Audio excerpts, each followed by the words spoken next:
Hello, I'm B, and I am inviting you to come along with me while I share a little bit more background about myself, um, what, where I've been in my life, what I've come out of, and you already know a little bit about how I got here, but I'd like to fill you in on some more of what led me to that point. So, if you haven't looked at my testimony video, please feel free to watch that. I don't think you need to watch it in any particular order. I think you're smart enough to follow along. So, I'm not exactly sure where I'm going to start. I didn't really write any notes or even really think too much about this before this recording. So it's just whatever comes forward. So um I you could say that I did not have the best childhood. Um I think my parents did the best that they could with the resources that they had, both physically and emotionally, to raise me. And they were both had their own challenges in life and were raised in particular ways. And as you may or may not know, we tend to repeat the patterns that are laid down in previous generations. And it takes a lot of energy and commitment to break those patterns. So I suffered a great deal as a child and was put through a lot. And that's not really the story that I want to be telling today. It's not really what I want to get into today, but it's important to know that I did suffer a lot as a child, and it really impacted my choices as an adult and things that I decided to do as an adult. And primarily in that, I decided that I really wanted to break those patterns. I made a commitment. I was very young when my first child was born. I was 20 years old, and when I first held him in my arms, I immediately knew that the status quo could not continue, and that I had to be the one to make the change and give him a better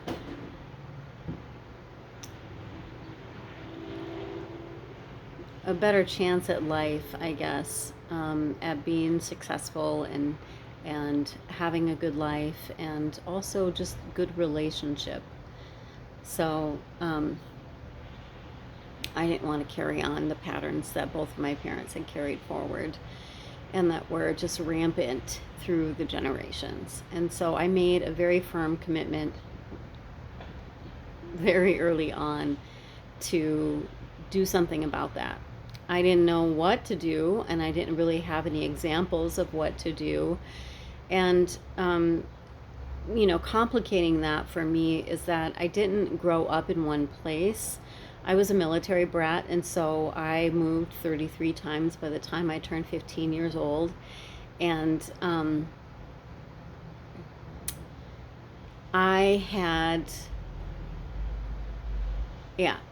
moved a lot. So I never had like a consistent hometown or a consistent teacher or like outside adult in my life, or any kind of like consistent role models beyond my family, beyond my parents and my extended family when we would visit them.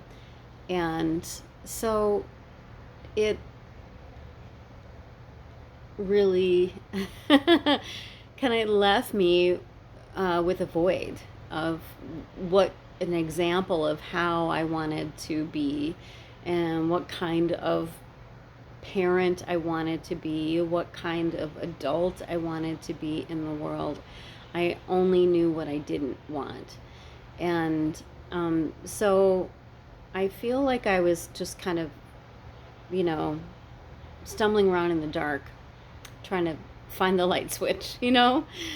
Um, and I'm not sure if I mentioned this before in my testimony or not, but I didn't really, I mean, my parents were professing Christians, and we would go to church occasionally, but not consistently. It was sort of like up and down. Sometimes we'd go a lot, and other times not, and it was never consistent in my childhood.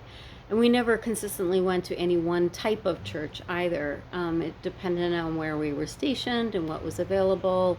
Sometimes there wasn't really much available at all, and so we would I know that we went to a couple of services with the Navy chaplain, and those are very their services are very non-denominational, and you know they're maybe even a little bit more like Unitarian in nature, because the Navy chaplain has to be able to minister to anyone from any faith. So, so there's that. I went to a Baptist school for a while. I went to a Catholic school for a while. It just depended on where we were living, if we were on base or off base, and what was available on base or not, depending, like we lived in a lot of remote areas as well. So, yeah, so I didn't have that consistency either. And we never really prayed as a family. I know that we did like some nighttime prayers, like we did like some prayers that you would recite. So now I lay me down to sleep. I pray the Lord my soul to keep, and if I die before I wake, I pray the Lord my soul to take. That was a prayer that my parents taught me. We prayed at the dinner table, but it was not an actual prayer. It was, you know, a pretty blasphemous prayer. It wasn't actually giving thanks for our food or our blessings or anything like that, and in no way shepherded me as a child of God. And there was no active Bible reading happening in that I'm aware of. I never witnessed that. I never saw that. I never saw my parents studying God or talking about Jesus, or the way that, you know, what he came to do. I never heard the gospel really from in my household. And in a lot of, I never really heard the gospel. I don't think I heard the gospel actually in church. Now that I'm thinking about it, I think maybe in Sunday school I might have heard the gospel. I know that I went to Sunday school a few times, and you know, we did have a Bible around, and I'm a student, so I read the Bible, and was interested in that, but you know, there just was not a lot of like living, breathing examples of a good Christian life, or how to live like a Christian, or how to walk out the way of Yeshua, or any of that. And meanwhile, it was really quite the opposite of that in my household. So there was a lot of hypocrisy in my household, and I'm not saying this as a way to like, it's something that I really struggle with now, because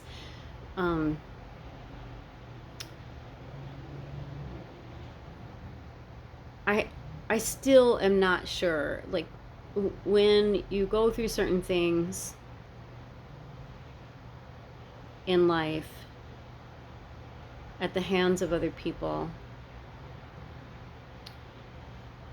and you're commanded to honor them,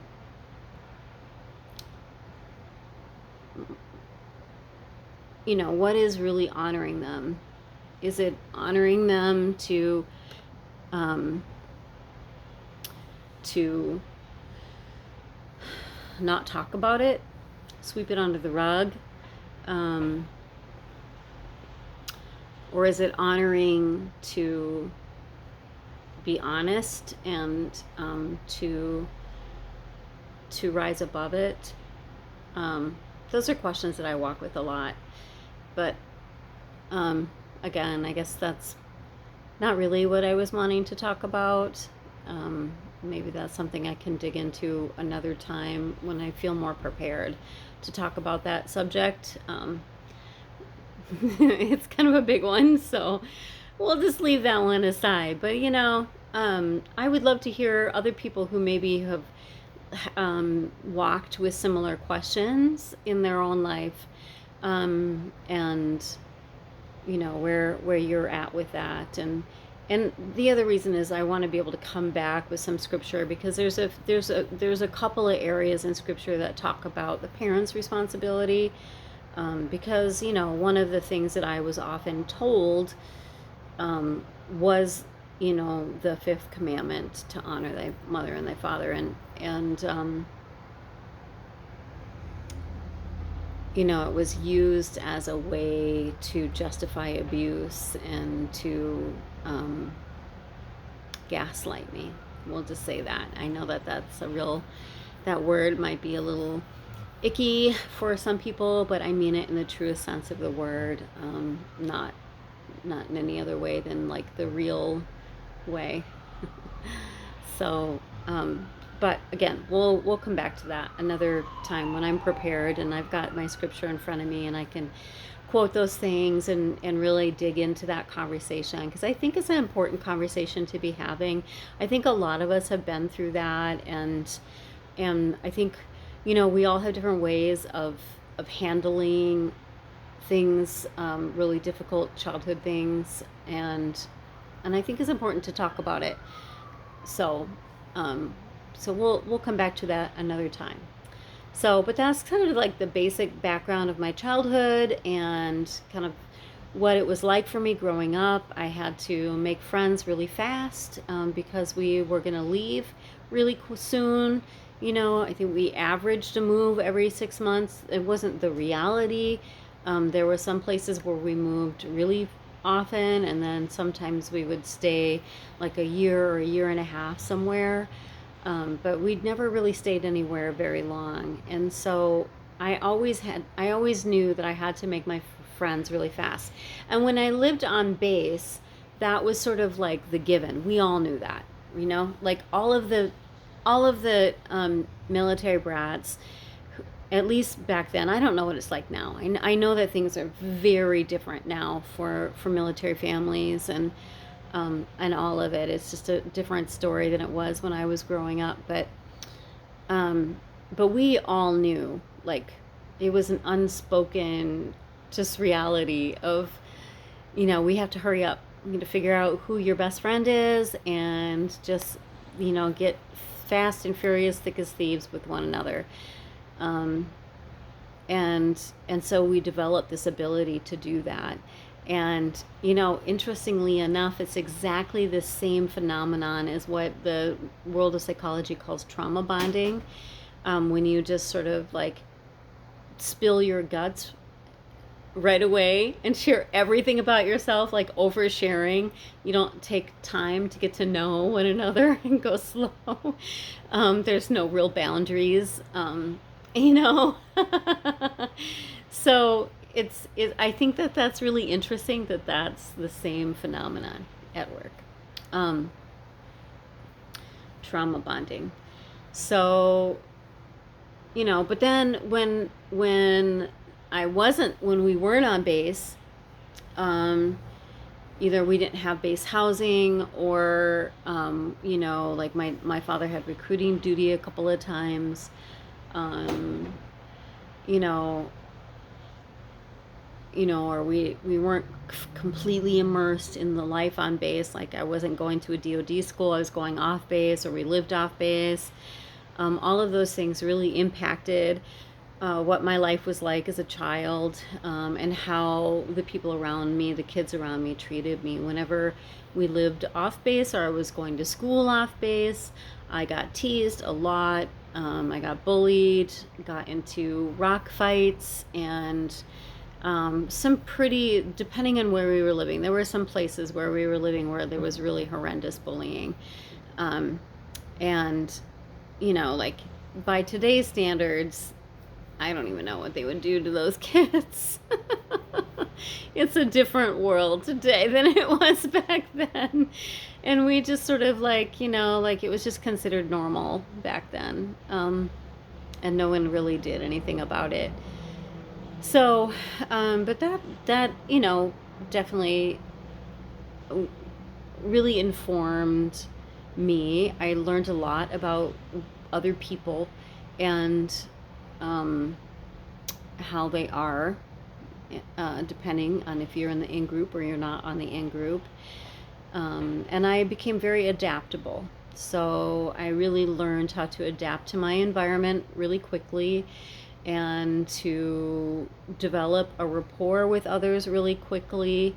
Even though I'm more of an introvert, I have developed the skill of being extroverted whenever necessary, though it can be quite challenging for me at times, and it depends on what kind of role I'm in. So, yeah, so that's, I think that's really informed a lot about me. And so then my early years as an adult were really, focused on my children. I had my first child, my oldest, when I was 20 years old. I was still in college, and I had joined the military myself. I had joined the United States Naval Reserve and this medical program that they were running at the time to pay for my college. So I was attending a private college in the city, and doing my reserve duty on the weekends. And it was a long 10-year contract, so a long contract, going to the best school I possibly could for my field, in the medical profession. And I really loved that. I'm a student, like I said. I love studying. I love learning. I've always been an avid student, and high achiever. So I've always been a high achiever. My entire high school career was on the honor roll. I did all of the, I did band and choir and swing choir and pop band and marching band, and I did speech and all these competitions and all of that stuff. I really loved and thrived in that area, and I took as many advanced classes as I could. I was really trying to fill my need for love and approval, by being a high achiever. At the same time, I was also a rebel. I had a lot to rebel against. I was pretty, by the time I was in high school, I felt pretty cynical about things. When I was 12 years old, I kind of talked to God, and I was like, you haven't saved me from this, and I'm really angry, so I don't want to talk to you. So I just stopped talking to God. Before that, I had a very rich relationship with God, although I don't even know if I would have called it the Christian God. It was just God, the creator. You know, and there were certainly those sort of Christian overtones were there. But yeah, so by the time I was 12 years old, I'd had some experiences where I was just like, yeah, you're not coming to save me from this. And so I'm just, I don't want to talk to you anymore. And that went on for a while. And when I was a teenager, I was just sort of, it was interesting. It was like living a double life. I was very high achieving. I had my senior year of high school, half my day was spent in the art room because I had completed all of my credits. And so I just needed to fill my time. So I just painted for 4 hours a day, literally. And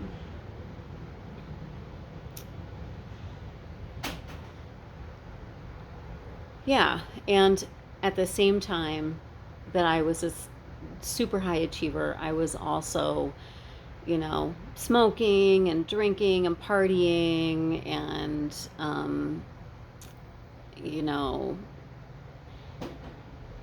getting together with boys and I also already felt like I already knew that I was queer. My first crush was on one of my best friends, and so I just felt like, I'm supposed to. I wanted to be with girls, but I knew that was taboo. Although no one had ever talked to me about why it was taboo, I never really got any grounding in that. But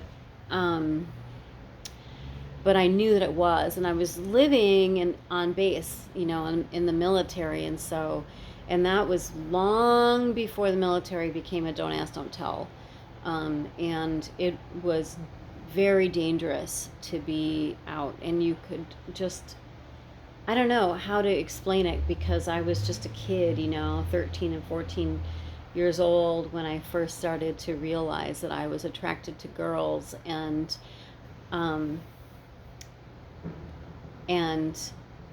I just knew that it was dangerous. That was a dangerous thing. I didn't know why. There was no tangible reason. No one had ever had any kind of talk with me. I hadn't heard any teachings against that. There aren't really any examples of that in my world either, although that was around the same time that the new wave movement was coming on, and the punk movement had been established for a while, and so there was this whole with the funky haircuts and guys wearing makeup and stuff, and so there was that sort of gender bending going on. So that was in the society at that point in time. But so I dated boys, and I just felt like, that was my duty, was to take care of boys and men, and to make sure that they were pleased and happy. And so that was high school. And then 20 years old, I'm in college doing my reserve duty. I have this son, this child, and I'm raising him, and I'm really trying to do things differently, and his the father of my child was not the most upstanding individual in the world, and had some issues himself, and so we went our separate ways, and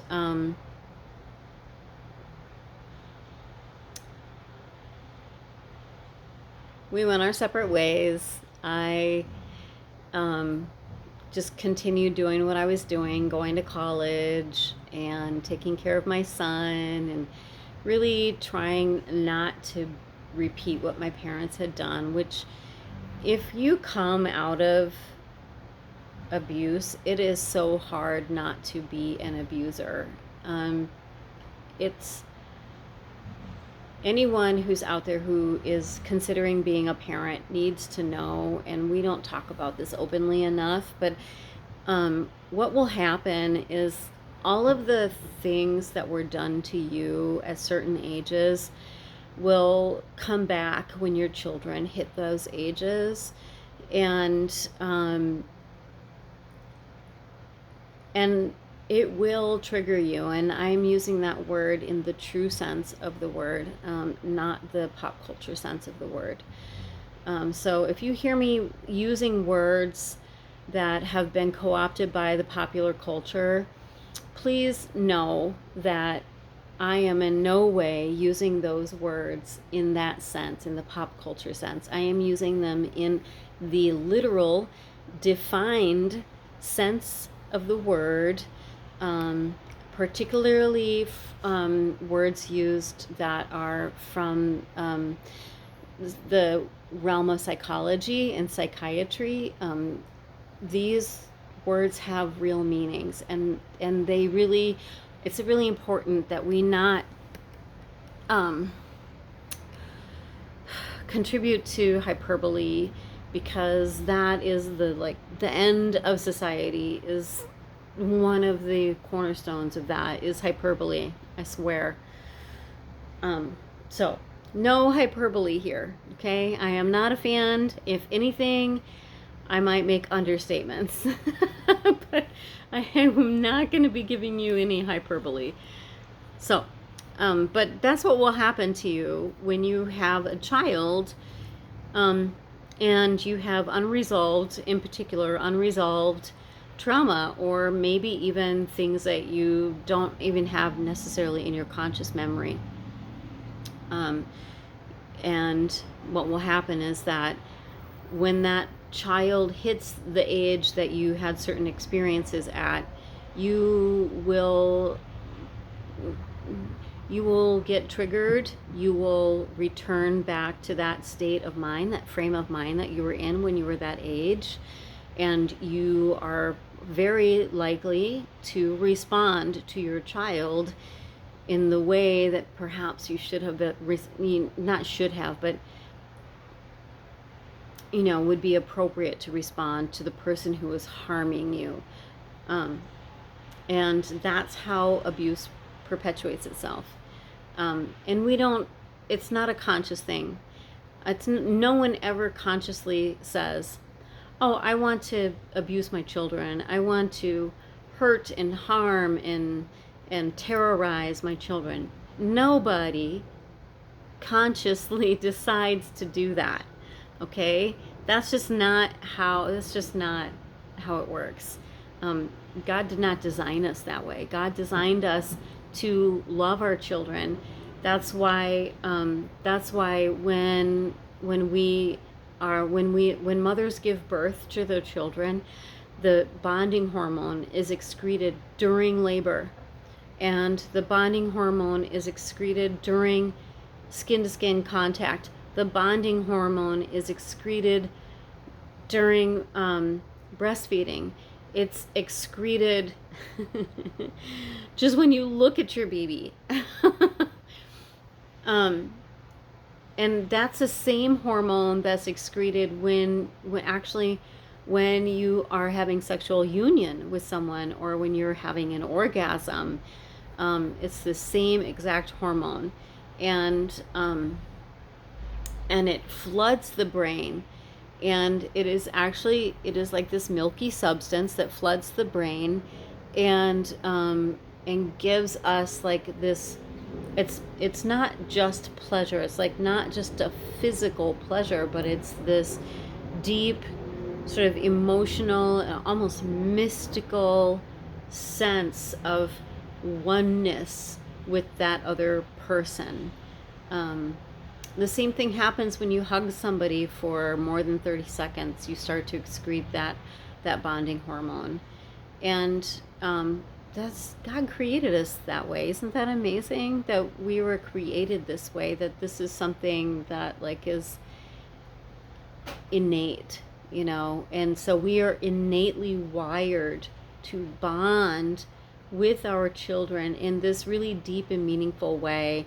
And that bonding causes us to care for our children and want to nurture them and take care of them and protect them, and also give them, you know, a good upbringing and teach them well, and give them a good foundation to build their own lives upon. Isn't that amazing? That's just amazing. And that's just one tiny little thing. And there are so many tiny little things like that that contribute to the parent-child relationship. And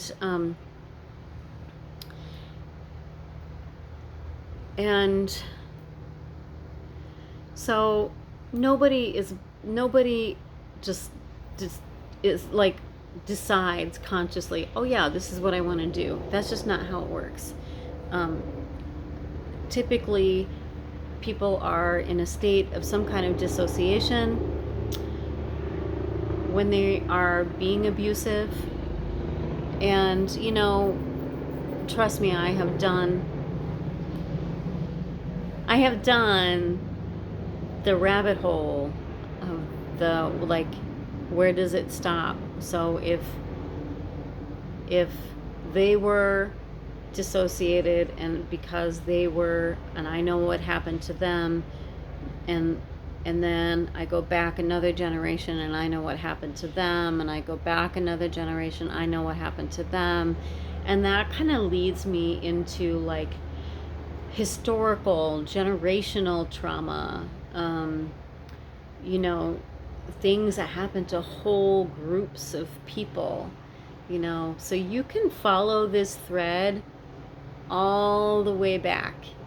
And I find it really compelling that, you know, if we look at, you know, the book of Genesis, and we talk about Adam and Eve, and when they are sent out of Eden to live in this harsh world, to make it on their own without all of the things that God had put for them,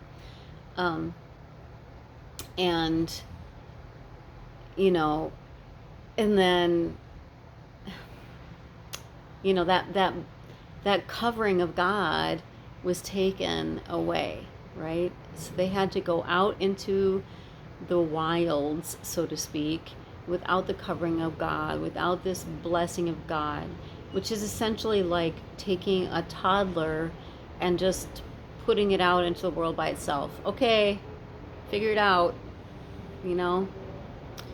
And how that toddler, you know, what would happen?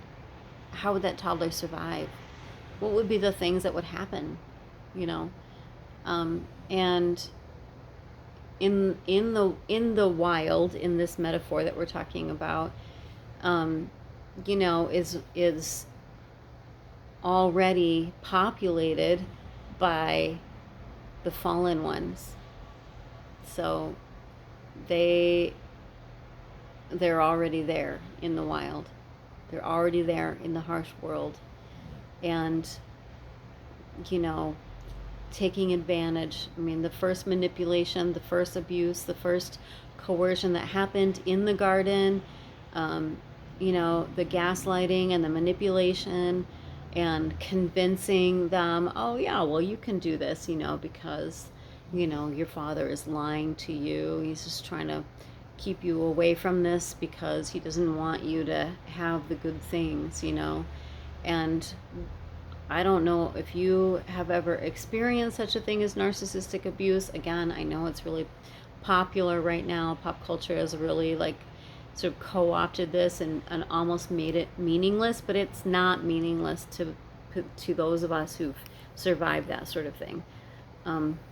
And and I would even say that there is some truth to it being so predominant in pop culture, because we live in a world that promotes narcissism, like small, lowercase n narcissism.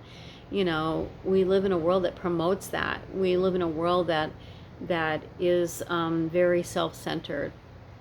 That's not accidental, because the original narcissist is the devil himself.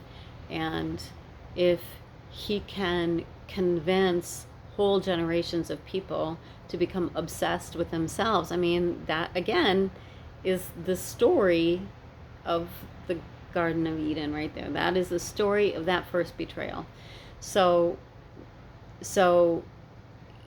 that first thing happened, they lost their innocence, and then they had to go out and survive in the world, because our actions and our decisions have consequences. We are accountable to the decisions we make, even when we are don't make them in the best of circumstances, even when they're not fully informed.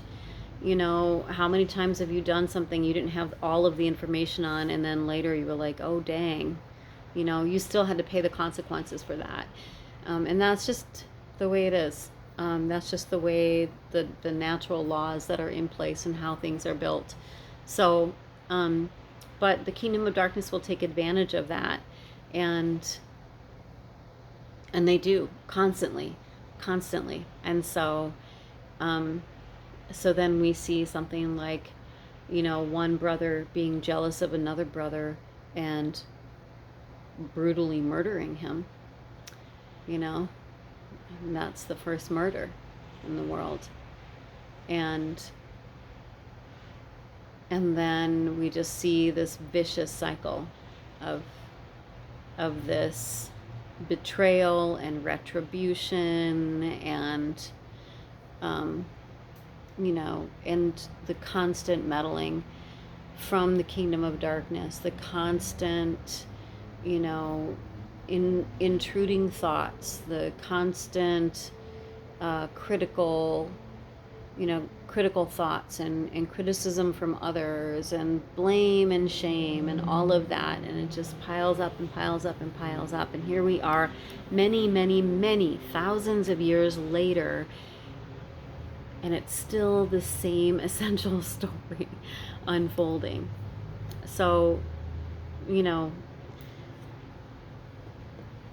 I made a decision to change the pattern in my family. And that was not an easy decision to make, and I did it without having Christ in my life, or at least having accepted Christ into my life. When I look back now, I see how he was there with me through everything, all the way to before I was even born. And so I see that, and I can, name those moments and really appreciate them, and praise him for that. But when I was going through it, I didn't know that. And I just felt like I was just white knuckling my way through life, like trying to figure it out, really trying to figure it out. At the same time, I was getting sick a lot. So I had my first child at 20 and my second child at 25. And then my third child I had at the age of 29. And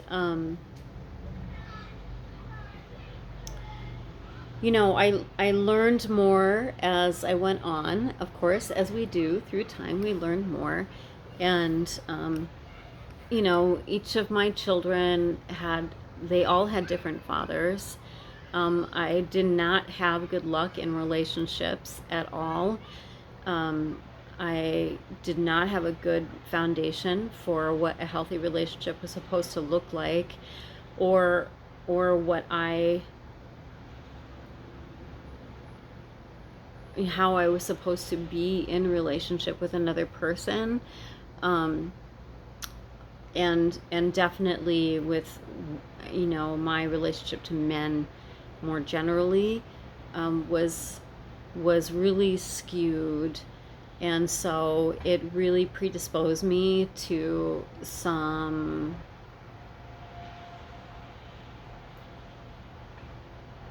dangerous situations, we'll say. And so I bounced around a lot. I was very promiscuous, and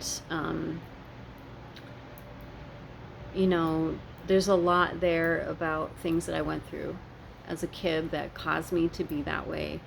That I didn't really understand that there was anything.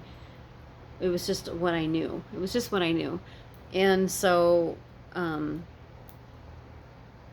yeah. So,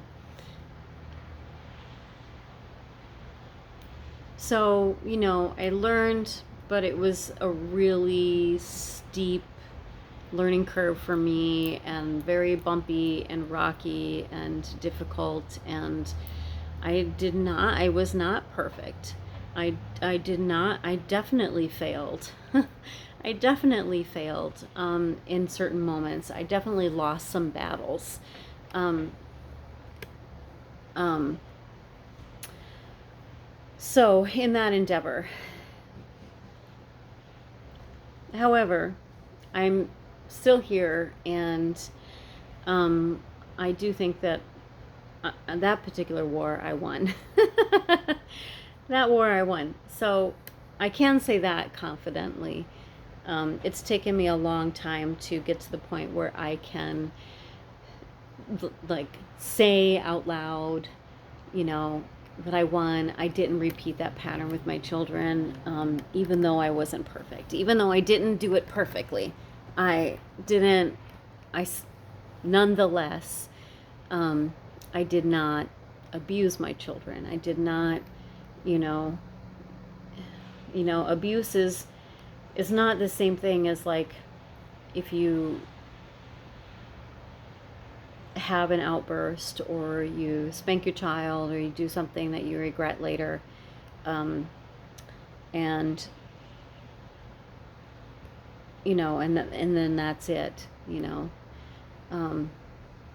Like, you can have some slip ups, like all things, but abuse is something that is repetitive. And again, this is another pop culture world word. I guess this is what I'm talking about. It's another word that has been co-opted by popular culture, that people, want to claim being victims. They want to, say that they suffered in some way, or their parents were abusive because they wouldn't let them have their iPad, or, I don't even know. It gets to be a lot, and I have to just sort of tune it out, because I get angry. I get angry with people who claim these things, but, like, they didn't really.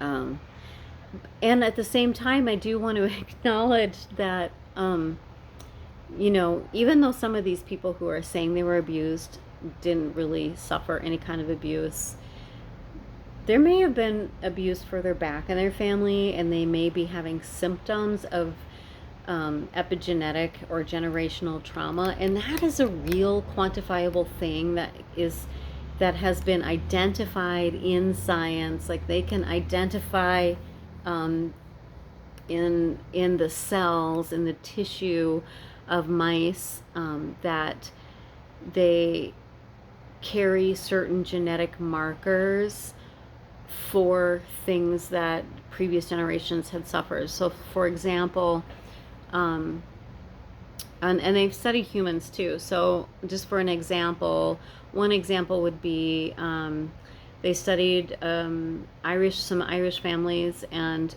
they studied the descendants of people who had been through the potato famine, and but it was like several generations down the line from that, and they were still showing, they were showing signs of diabetes, which, is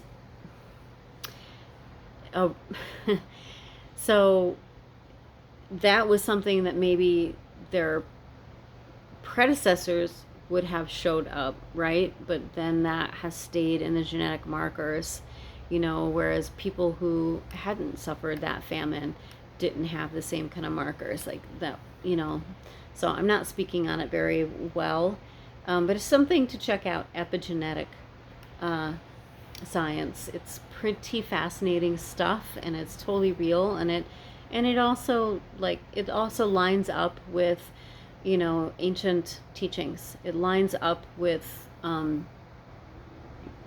even with biblical teachings, about like generational curses. Generational trauma is real, and it's more than just a repetitive pattern of abuse or violence or alcoholism or whatever. It also is how our bodies remember and how those memories get passed on to our children and our children's children, so that we might not even know what that is, but it's something that we can feel inside of ourselves. So I do want to just acknowledge that that's a thing, and I think it would be all fine if people could also just acknowledge, it's not my trauma, but it's my great grandfather's trauma, and stop being angry at the world. And which is ironic, because I went through a major period of time where I was really angry at the world. And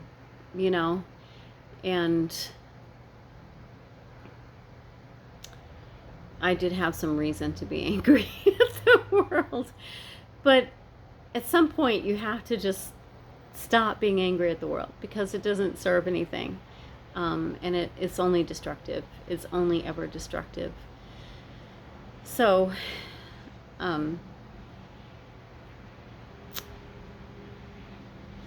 yeah, so I had a very, I would say also during this time, my children were little, and I've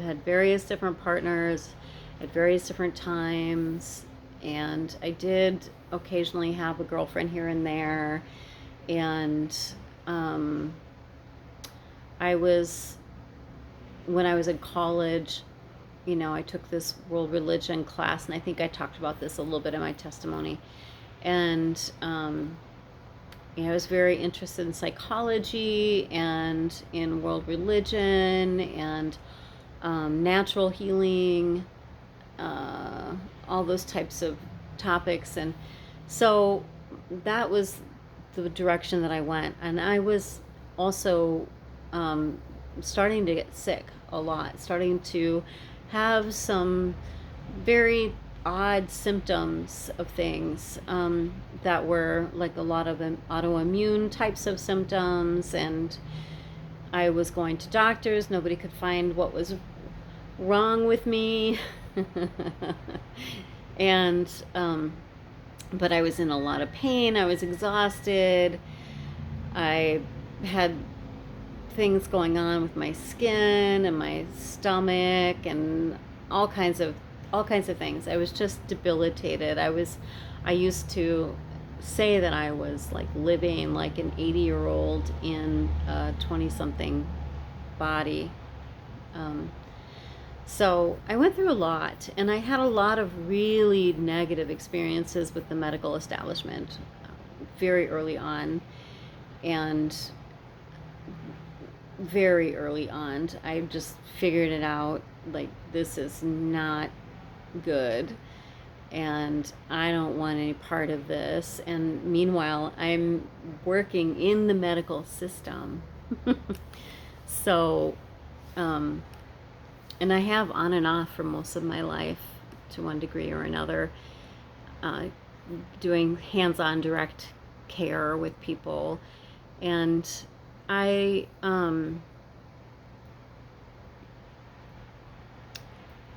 what do I want to say? So in the midst of all of this, lots of medical harm happening to me and also to my children, and a lot of gaslighting from the medical system, a lot of, oh, well, that's all in your head, or, there's nothing wrong with you, you're fine, stop complaining, here throwing drugs at it, and I don't do well with medications. My body does not respond well to medications, and so I tend to avoid them. And also, it is a value of mine. I want to live my life as close to the way that it was designed to be lived as I can.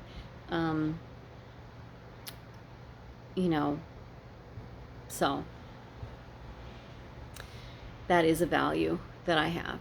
And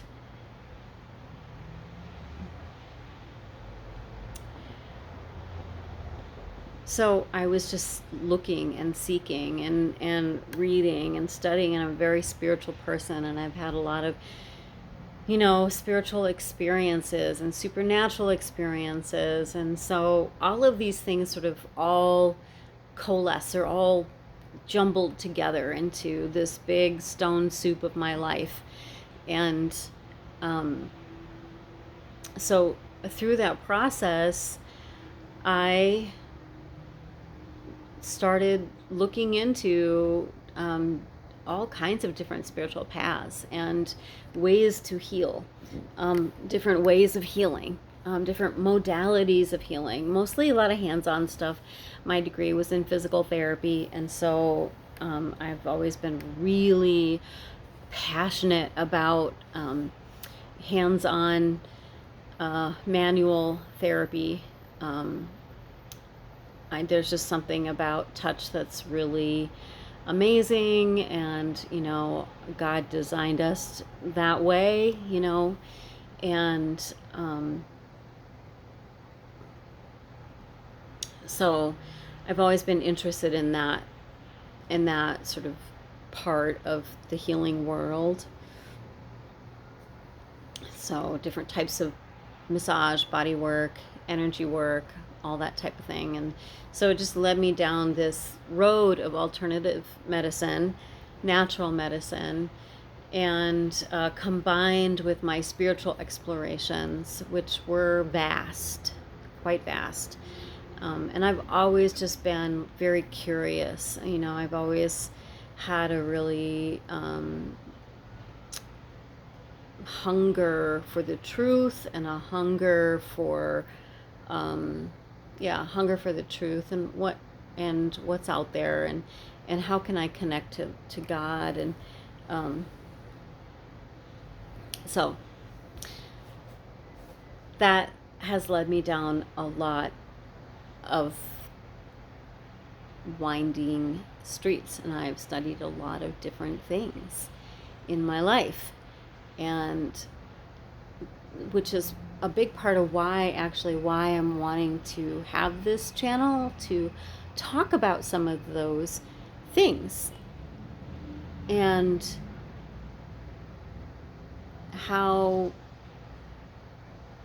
I think everything leads back to Jesus. So I'm still chewing on how to have that conversation, how to unfold that conversation and bring it to you, the listener, because as much as I want this to be a conversation, certainly you can add your thoughts and your comments and your whatever it is that you want to say and share in the comment thread, and so we can converse in that way. But it's an unusual conversation in that it's just me talking. So okay, so let's see where I'm at. I know this is getting long, so I can tell because I'm getting a little antsy. But I do want to just get to more, and then I guess I can pick this up to more later, um, and maybe do a part 2 on this. So I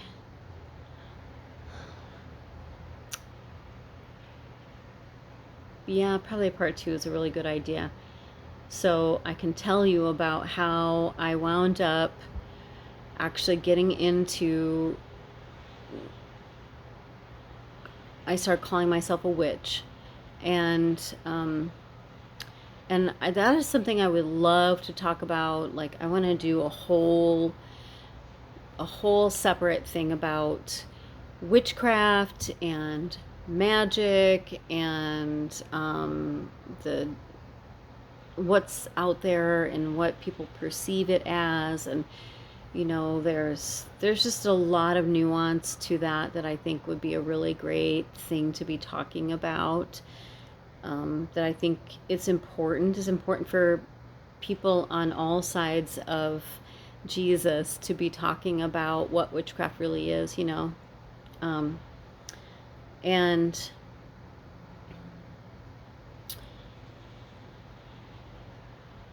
so I studied a lot of different things, and I really wanted to start to learn about my ancestors. Like, I was really interested in everything natural. My relationship to God was the most prominent when I was in nature. That's where I felt closest to Him. I felt closest to our Creator when I was really immersed in His natural creation, not this man-made creation, the concrete jungle, but His forests, His streams, His hills, His sunshine, His breezes. And so, because that's where I felt closest to God, I was just naturally inclined to search for God there. And I had studied a little bit about Native American spirituality and read a little bit about that, and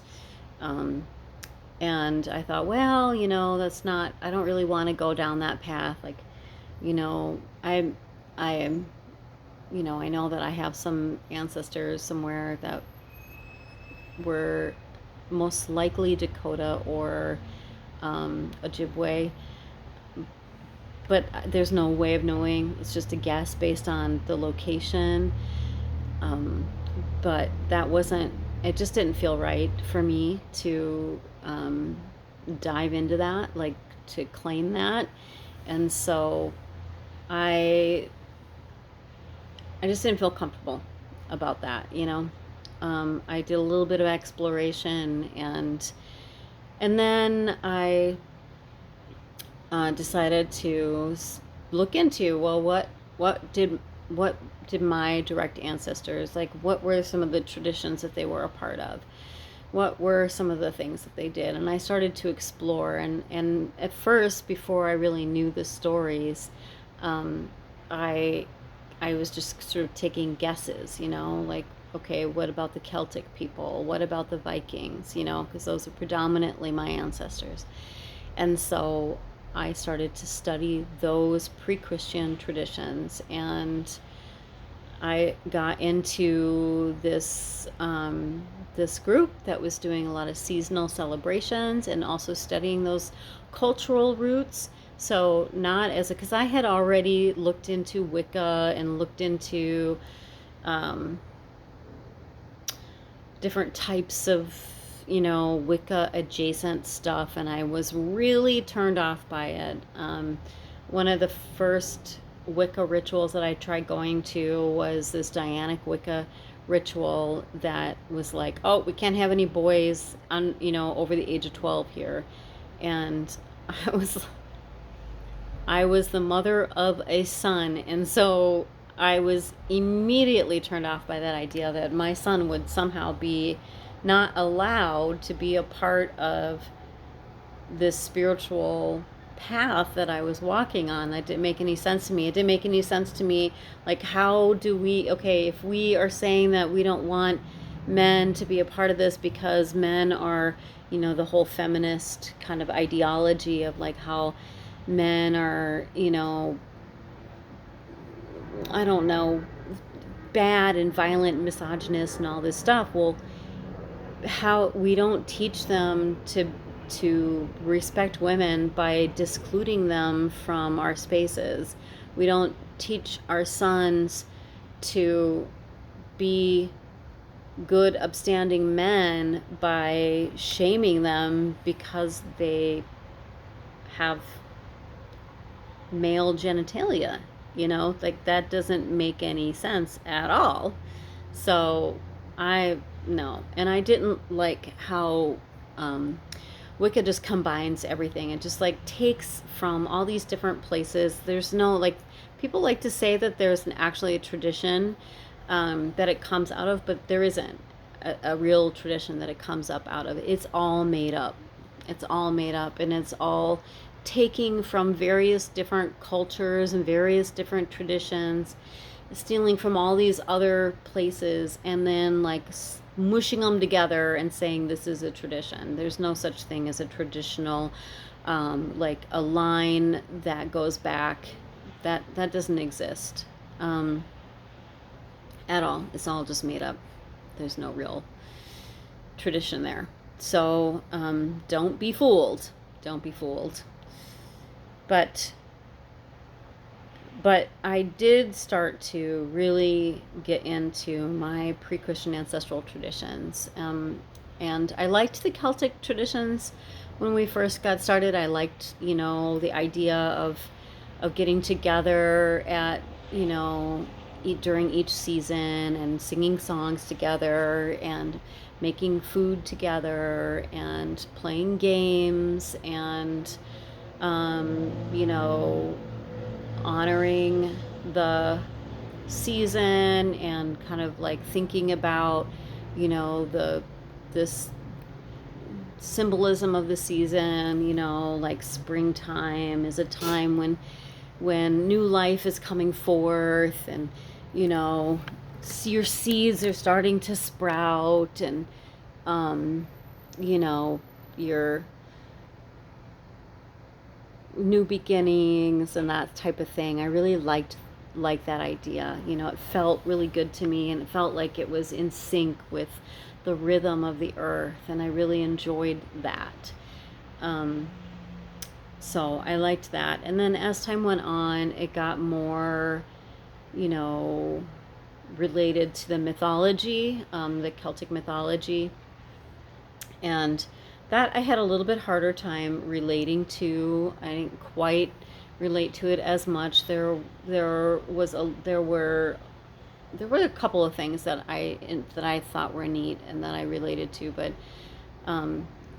at that point in time is when I really started to pursue my Germanic ancestors, my Northern European ancestors and their pre-Christian traditions, and I started to study that and really did a deep dive. Deep dive. This is another thing that I think would be a great conversation to have, just strictly on the Northern European pre-Christian traditions and how much overlap there is with actually biblical teachings and biblical values and even biblical stories. I think that there's a huge overlap, and I think that there's I would just love to have a conversation about that sometime, but I'm not going to get into that. So I'm trying to give you an overview, but I keep going on these little tangents of these things that are just, to me, are interesting. But essentially, I did that and was involved in leading groups and leading circles and teaching on the runes and and other aspects of that tradition for like 25 years. I was considered eventually an elder, and um,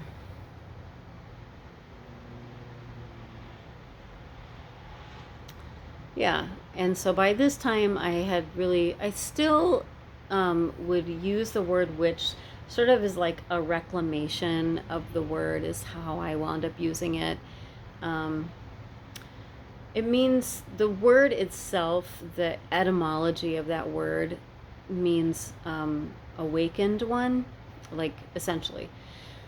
When you boil down to the oldest known linguistic root of that word itself, it's related to being awake, and the idea is that it's like a spiritually awake person. And so I really liked that idea, and I was very passionate about the burning times, which is another video that I think would be a great one to talk about and get into all the complexities of the, not just the Inquisition, but that whole 600 years of persecution against what I think of as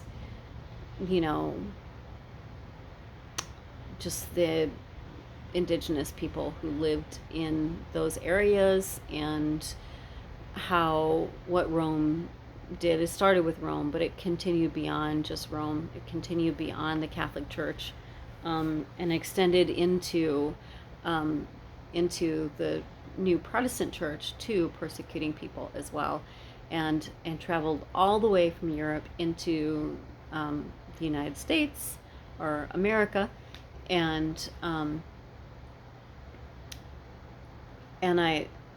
there's just a lot there that's really deep that I would love to get into sometime. So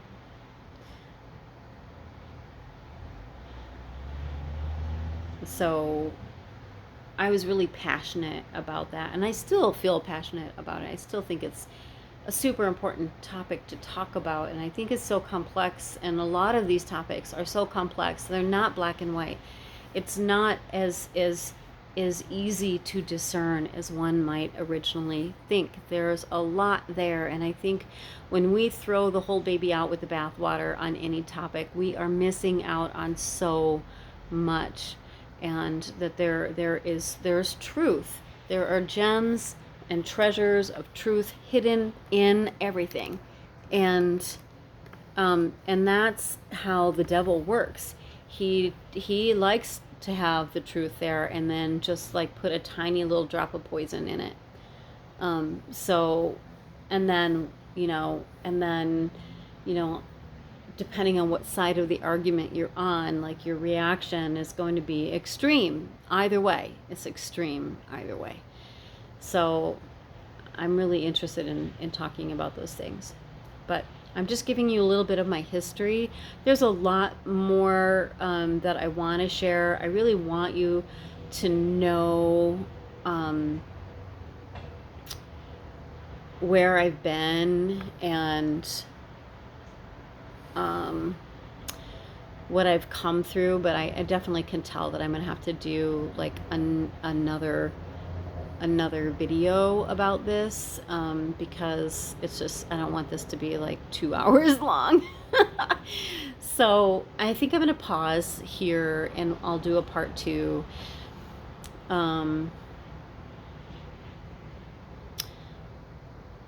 Yeah, so I'm just going to pause at this point of where things are at with me. Just, I'm wanting you to know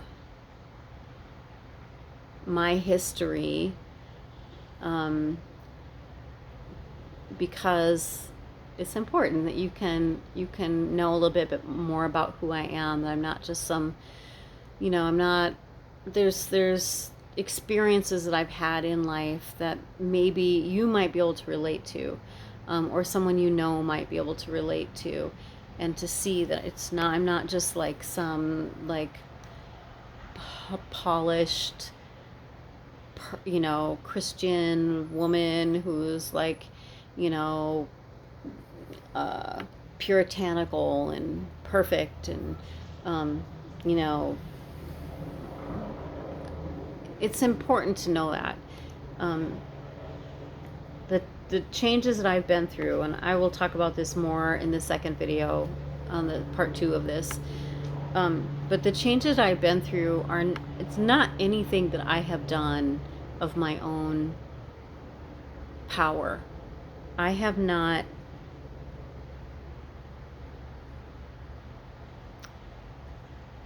It's wild. It's wild. And when we get to part 2, you'll understand even more how wild it is, because it goes so much further than me just, you know, being a self-proclaimed witch. It goes so much further than that. There's so much more for me to unpack and tell you about. And the fact that my life has changed so extremely drastically, and I am just like I truly am a whole new person. Like when people say born again, I used to think that born again was like, oh my gosh, those are the crazy people. They are like cuckoo for Cocoa Puffs. I don't get anywhere near them. They're like a cult. Like, what does that even mean? And I thought it was like a type of religion, born again Christian, which is not what that is. I mean, maybe there's some people, some churches out there that are kind of culty and have, fundamentalist ideas that they say that they're born again, but that's not really what that is. It truly does mean to be a whole new person. You're made into a whole new person, and it's not anything that you do because someone's pointing their finger at you and shaming you or telling you you're a bad person or that you're going to go to hell or anything like that at all. That's not the process. The process is that Jesus actually comes to live inside of you and to come into union with you, kind of like we're back to the beginning, and that bonding, like you basically become bonded to your spiritual father, and he begins to teach you and show you things, and like it's like even when you're being corrected, or you're being shown sort of ways in which you were wrong or you did something bad. This happens in such the most amazingly loving and gentle way that, like, for me, I never could even imagine that. That was like beyond my imagination that was even a possibility for that to happen, that I could have that kind of experience. And so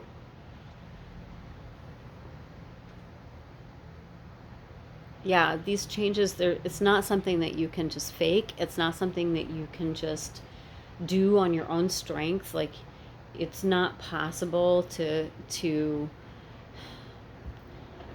like, whatever, pick your favorite sin. Just pick it. Whatever your favorite sin is, or whatever your favorite indulgence is, whatever it is. Throw the spaghetti on the wall, see what sticks. Just pick anything at all. You can't just stop doing that on your own accord. You can't just stop doing that because, oh, I'm a Christian now. I'm reading the Bible, going to church. I'm not doing this anymore. Like, that's not how that works. You cannot. That's impossible. It is impossible to do anything like that on your own strength. And that's why that is scripture, because it's the truth. The truth is that the only way that you can make these changes is to allow them to be made within you. Like, you just have to, if you're going to resist it, then it's not going to work out. But but you're probably not going to want to. If you do give your life to Jesus, you will just fall in love with Jesus, and then it's easy. Then it's easy to just say yes. And, even the hard things are not hard. Um, and there's no work or effort involved in these changes. They just become natural. Your desire for certain things changes. Your desire changes. Your outlook changes. Excuse me. Everything about that just changes. So, but I will share more in part 2 about the rest of my very storied life, and it's quite titillating. So, and then I can talk a little bit more about how some of these changes have happened in my life and what Jesus has been bringing me through since since I welcomed him into my life and asked him to be my father, to adopt me so that I could be born again.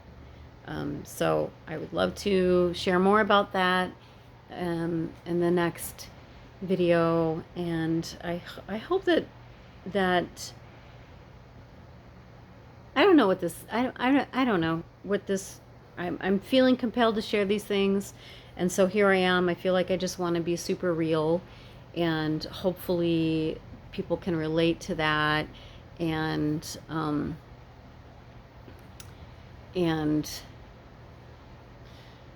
yeah, I just want to be really real. I don't want to be like fake, or I'm not an expert on anything at all.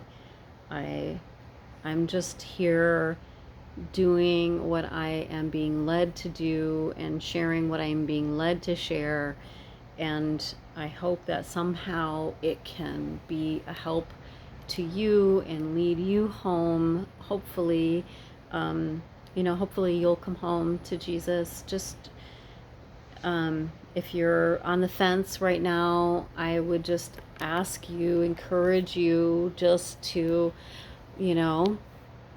talk to him.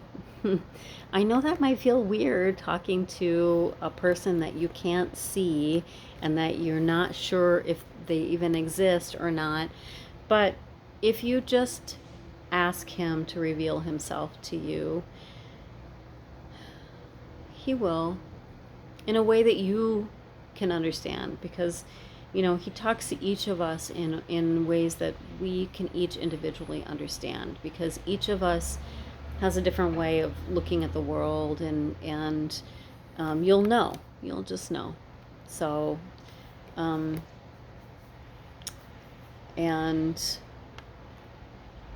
yeah, I guess I'm going to leave it right there. That's a good place to just end this for tonight. I hope that you have a lovely day or evening or whatever it is for you until the next time. So, blessings.